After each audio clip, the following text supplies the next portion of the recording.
Olá, mais uma história de uma mulher inspiradora, chegando agora na telinha do canal 15 da NET e no youtube.com/UFNTV. Vamos saber sobre a profissão, como ela vê a vida e encara desafios. Brinquedotecas e igrejas a encantam. Para a nossa Mulher em Cena de hoje, esses dois locais são super especiais e a gente logo vai saber o porquê. Seja muito bem-vinda ao Mulheres em Cena, a professora Janilce Nunes, diretora de ensino de graduação da UFN.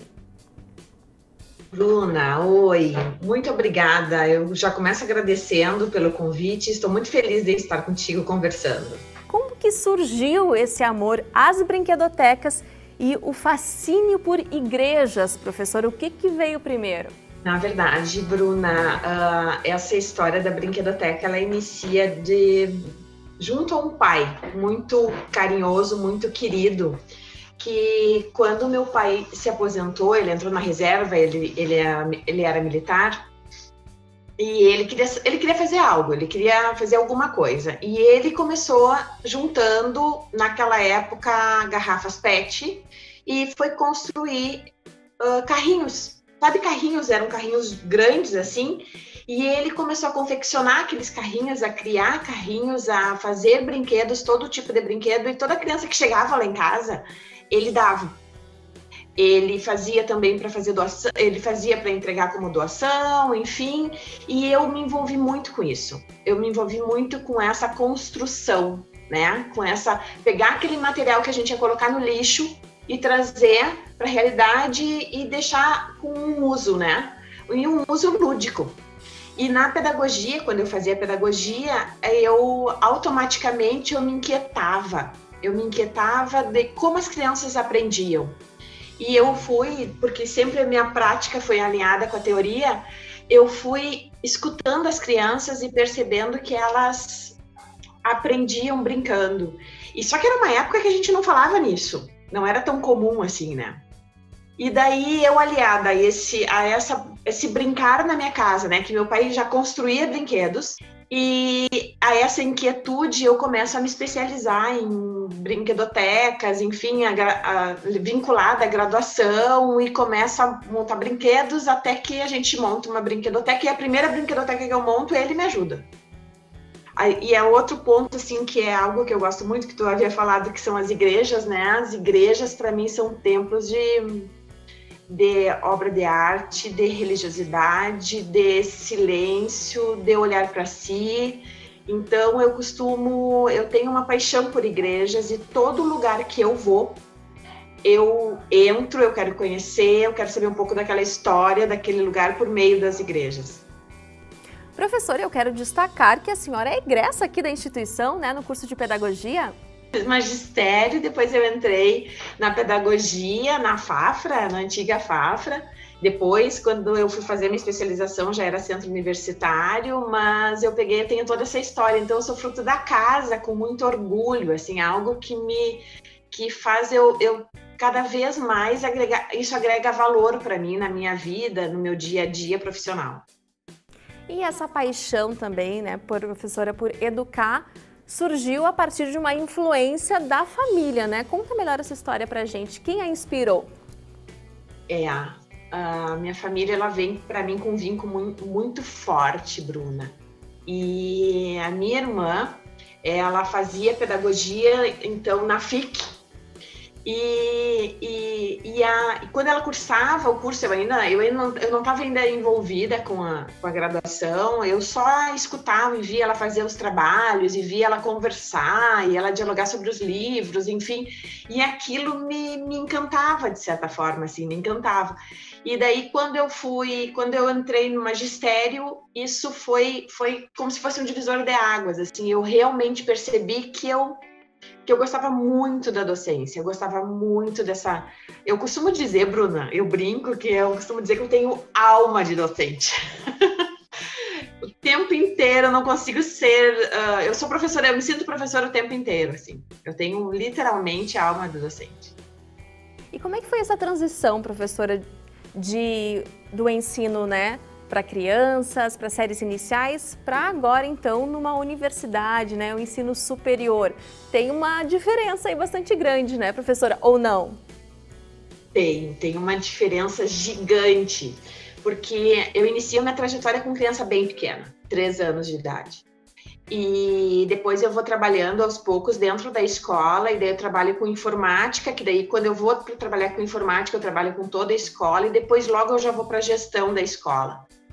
Mas a educação básica, eu fiquei 11 anos trabalhando na educação básica, e ela tem nós temos, quanto docente, né, nós temos uma atuação. E quando nós vamos para a educação superior, nós agimos quanto docente, mas nós temos uma atuação diferente, né? No caso, que é de formar professores.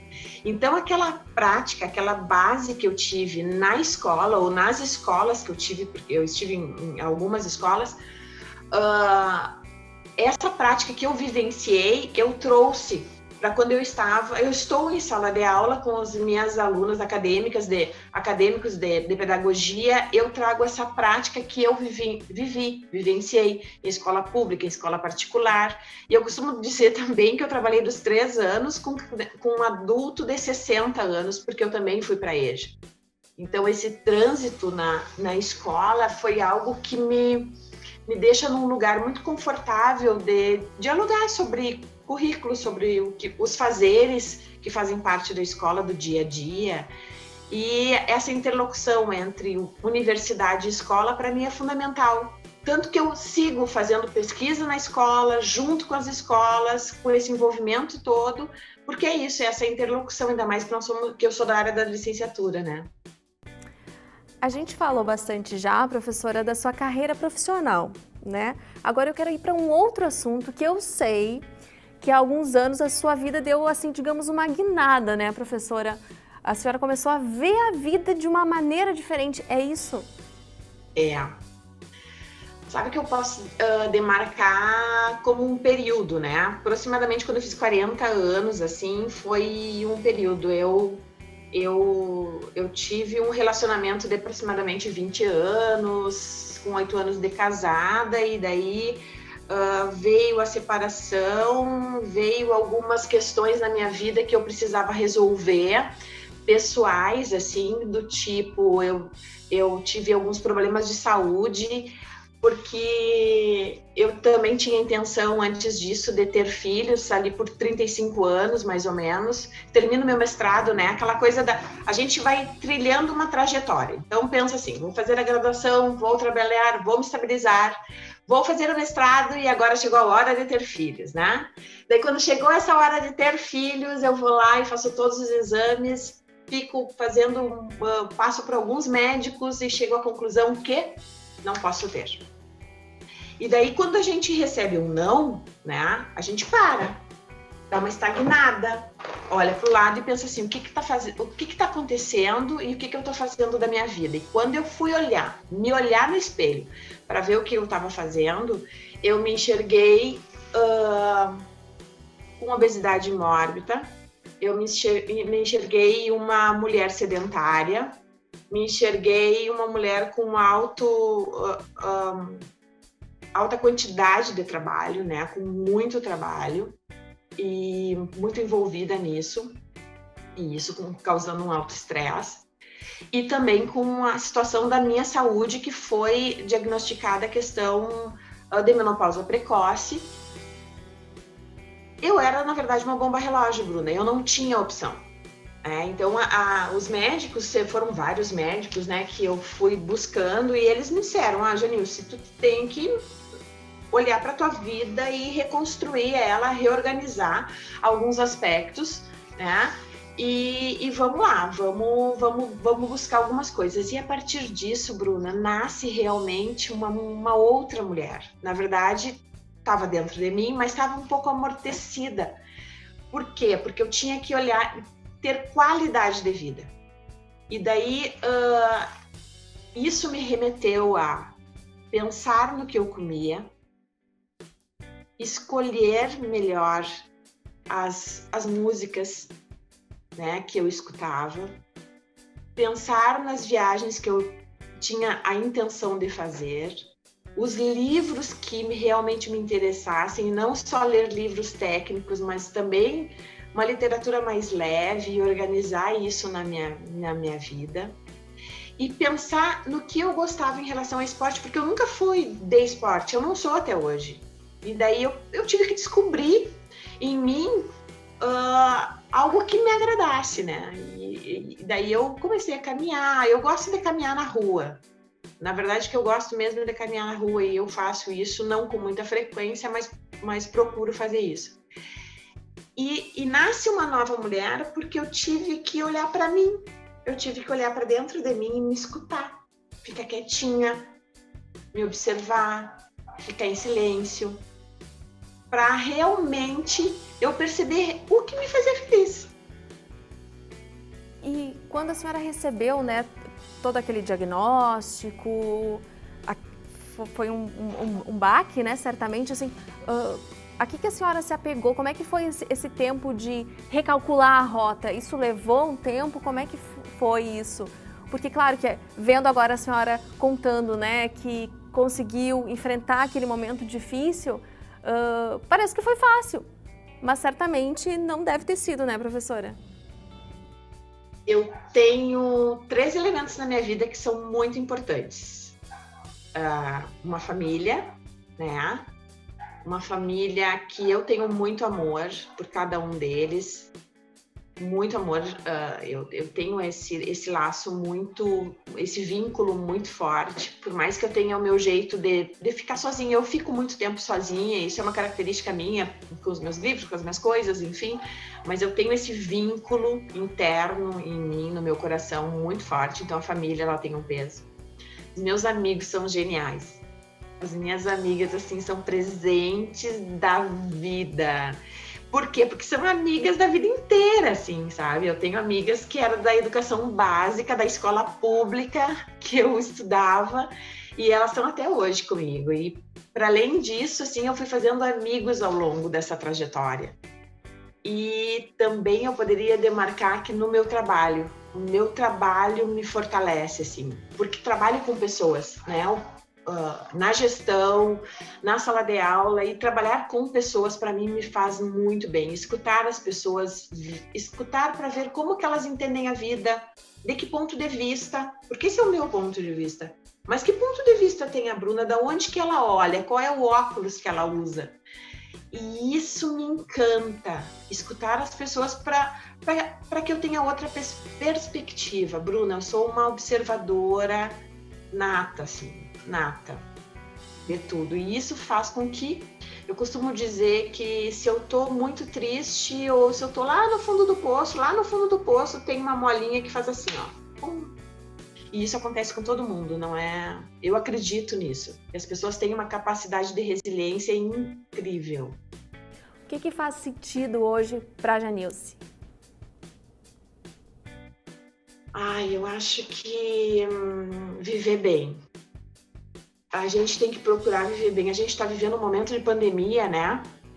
Um momento difícil, um momento que não tá fácil para ninguém. Mas eu acho que a gente tem que procurar o que a gente gosta e viver bem. Tratar os outros conforme a gente gostaria que eles nos tratassem. Respeitar as pessoas, respeitar a identidade das pessoas, tentar compreender por que ela disse isso, por que ele disse aquilo. É do lugar onde ele fala, é do jeito de onde ele está. Mas é compreender, né? É tentar entender mais esse universo. E isso também remete a gente se compreender, a gente se entender. Eu tenho uma profunda reflexão sobre a minha trajetória, sobre a minha vida, sobre como eu estou hoje. Eu sempre estou pensando, por que eu estou assim hoje? O que aconteceu? Então, essas autorreflexões, para mim, são muito importantes. Para poder viver bem. E para poder escolher, eu vou no mercado, vou comprar o quê? Entende? Fazer a seleção do que compra, não comprar tudo que vê na frente. Comprar realmente o que é necessário. Fazer o planejamento, porque agora o que eu estou mais sentindo na pandemia é não poder viajar, que é algo que, nossa, me encanta. É o planejamento de quais, depois, no pós-pandemia, quais são as minhas viagens, o que eu quero fazer ainda, o que eu quero conhecer ainda nesse mundo afora. A senhora falou lá atrás que tinha um planejamento de vida, né? Que sofreu uma interferência, grande interferência, né? E ele seguiu um padrão, professora. E daí eu queria lhe perguntar sobre isso. Como hoje a Janilce vê padrões? Com respeito à individualidade, é assim que eu vejo. Porque nós temos uma sociedade que ela indica quando que tu vai casar, tipo, as perguntas, né? Quando tu é adolescente, quando tu tem um namorado, daí quando que tu vai casar? Daí casa. Quando que tu vai ter um filho? Depois tem um filho. Depois de ter um filho, quando que vai ter o próximo filho? Parece que nós temos esse padrão já institucionalizado.